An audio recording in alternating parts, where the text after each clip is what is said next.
তোরা নাকি না খেয়ে উপোস করবি, এটা কি? বল কিছু বল।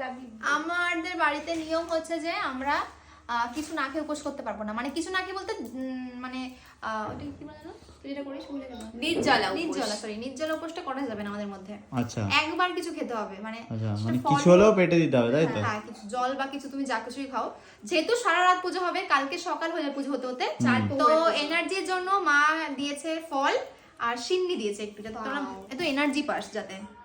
তুই তো প্রথমবার করছিস। হ্যাঁ প্রথমবার করছি। আমিও একবার খাই, আমি ব্যানানা শেক খাই, বাট আজকে সিন্নি করেছে মা।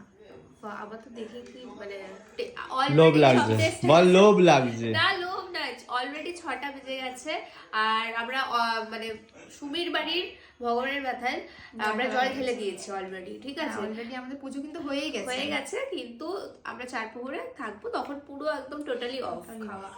এবার খেয়ে আমরা একবার স্নান খেতে করতে হয়, মানে খেয়ে ফ্রেশ হয়ে আবার রেডি হতে হবে, সব চেঞ্জ করতে হবে যা যা পড়ে আছে তোমরা।